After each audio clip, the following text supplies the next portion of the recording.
Good morning to all of you, dear friends.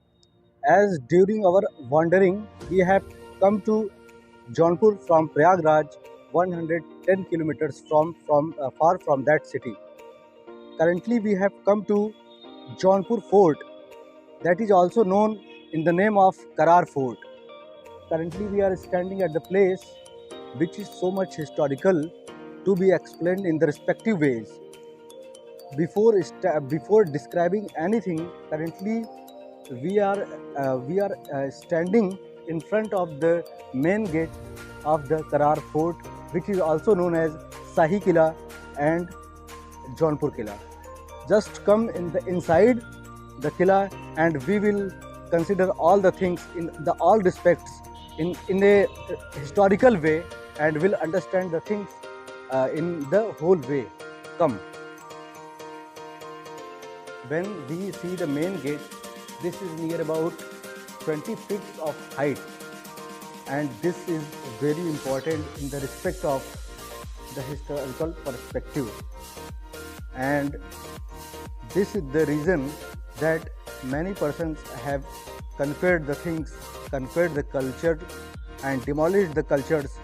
But the things which is important, that all the things are currently available and we can feel in the respect in the live way. और यही ख्यालात जब मेरे जहन में आया तो मैं खुद को यहाँ आने से रोक नहीं पाया। तो दोस्तों, जब हम बात करते हैं जौनपुर शहर की, तो इसकी नींव जो है फ़िरोज़ शाह तुगलक से संबद्ध है।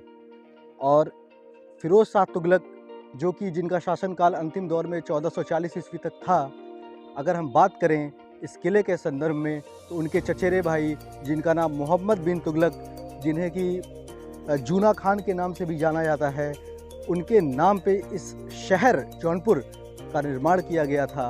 और उन शासकों के द्वारा इस शहर को संरक्षण भी प्राप्त था। दोस्तों, अपने आप में सैन्य प्रशिक्षण और सुरक्षा दृष्टिकोण से यह किला उस समय का इस सिराजे हिंद जौनपुर का बहुत ही महत्वपूर्ण स्थान था। अंदर आते ही सर्वप्रथम आप पूर्ण रूप से नज़ारा देखें तो एक बार आप देख सकते हैं पूर्णतः घूम करके। और अब हम धीरे धीरे एंट्री करते हैं इसके मेन गेट की ओर, और जो कि हम आपको दिखाते चलेंगे सबसे महत्वपूर्ण तथ्यों को। दोस्तों, ये मेन रास्ता जो मेन गेट से होकर गुजरता है, लगभग 40 फीट ऊंचा इसका द्वार दिखाई पड़ रहा है, जो मुख्य द्वार है। और जब हम देखते हैं इसके द्वार को, तो उस पर बहुत सारी कलाकृतियाँ जो स्पष्ट हो रही हैं। जब हम देखते हैं इसके मुख्य द्वार को दोस्तों, तो यहाँ पे आप देखेंगे कि इसके जो पत्थरों की चौड़ाई और लंबाई है, बहुत अद्भुत है। और इसकी चौड़ाई कम से कम लगभग 9 इंच से 10 इंच प्रतीत हो रही है। और जब हम लंबाई की बात करें तो लगभग 26 से 28 इंच के करीब इसकी लंबाई प्रतीत हो रही है, जो कि अपने आप में अद्भुत है। और विदेशों से लाद कर लाए गए इन पत्थरों के द्वारा इस प्रकार की दुर्ग का निर्माण संभव हो पाया। दोस्तों, अपने आप में उस ऐतिहासिकता को जीवंत करता हुआ यह स्थान वास्तव में इस सिराजे हिंद जौनपुर को वास्तव में इसके इतिहास को दर्शाता है।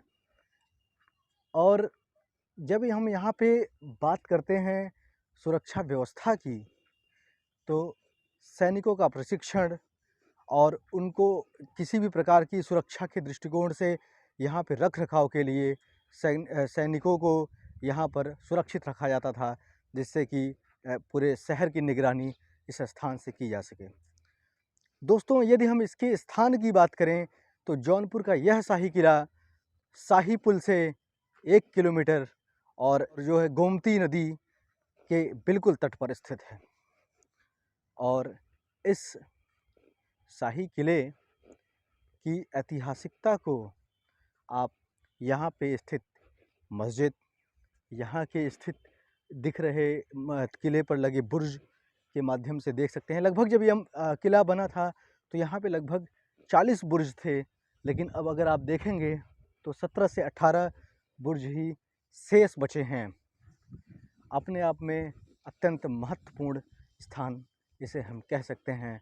इसके अलावा यहाँ पे शाही हमाम और यहाँ पे बनी मस्जिद, सभी तथ्यों का अवलोकन हम सामान्य रूप से आगे करते रहेंगे।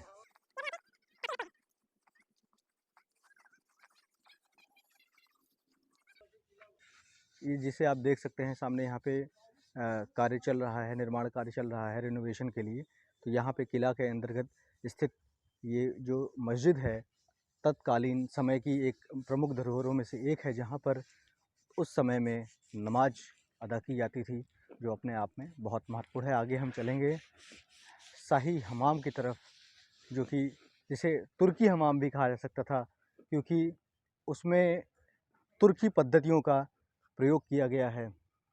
जब हम बात करते हैं हमाम, हमाम से तात्पर्य होता है कि स्नान वगैरह की व्यवस्था किस प्रकार से उस समय के लोग, शासक, राजा रानी जो भी लोग थे, किस प्रकार से अपने ठंडी में या गर्मी में जो भी समय थे, उसमें किस प्रकार से वहाँ पर स्नान किया करते थे और गर्म पानी की व्यवस्था कैसी थी, इन सभी तथ्यों को हम अंदर चल के देख सकते हैं।